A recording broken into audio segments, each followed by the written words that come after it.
Merhaba dostlar, Doğal Düşün TV'ye hoş geldiniz. Bugün size bahçenin en sessiz ama en zahmetsiz kahramanlarından birinden bahsedeceğim. Bezelye. Bezelyeyi ekmek isterseniz öyle büyük hazırlıklara gerek yok. Bahçenin kenarına, varsa seranızın yanına ya da evinizin duvarının dibine. Hatta sadece 3 tahtayla çevrilmiş küçük bir alan bile yeterli. Tahtadan bir yatak yapın, 3 tarafını çevirin, içine de basit bir ipten ağ örün. Bezelye tırmanmayı sever çünkü.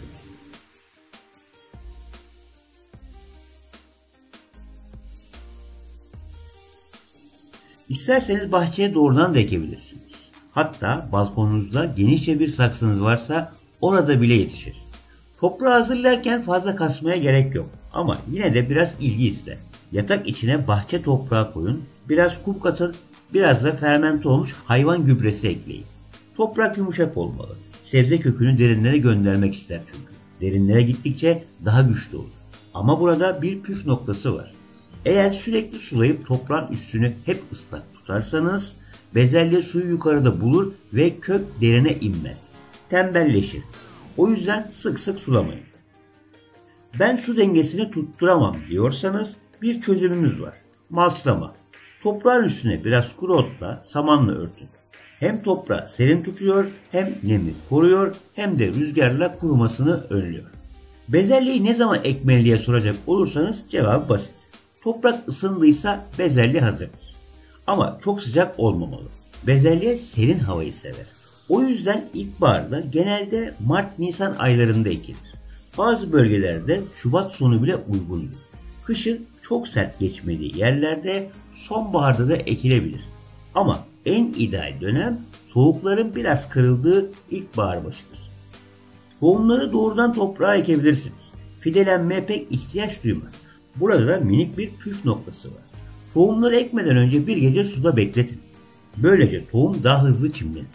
Toprağı da 3-4 santim derinliğe, aralarında 5-10 santim boşluk olacak şekilde yerleştirin.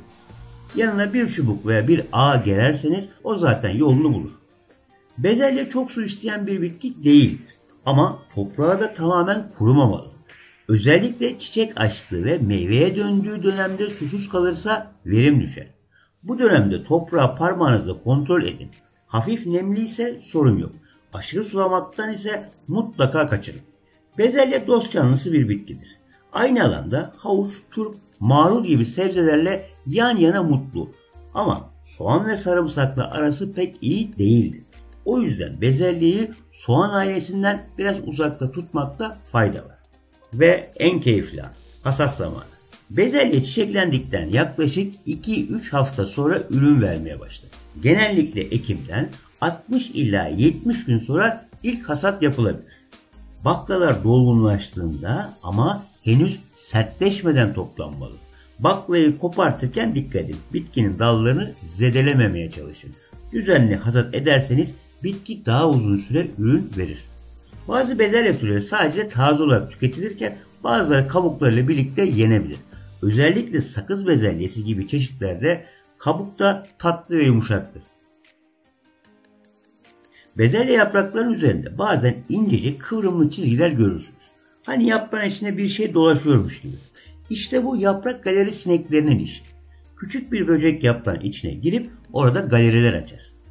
İlaçla baş etmek zor ama korkulacak bir şey değil. Eğer sadece birkaç yaprakta varsa hiç sorun etmeyin. En basit yöntem koparıp atın. Hepsi bu. Eğer çok ilerlerse 10 litre suya 1 çay bardağı sirke koyun, yaprakları onunla hafifçe silin veya üzerine püskürtün.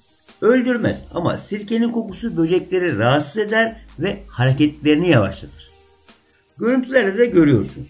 Çok yoğun bir şekilde hasar varmış gibi duruyor. Ama inanın hiç de sorun olmayacak ve rahatlıkla hasat edilebilecek. Her gördüğünüz böcek için hemen ilaca sarılmayın. Bezelye hem kolay hem de çok zevkli bir sebzedir. Ekerken uğraştırmaz, büyürken usul usul ilerler, hasat zamanı geldiğinde de emeklerinize değdiğini gösterir. Doğanın ritmine güvenin, toprağa kulak verin. Bir sonraki sebze hikayesinde görüşmek üzere. Takipte kalın, doğada kalın ve hoşça kalın.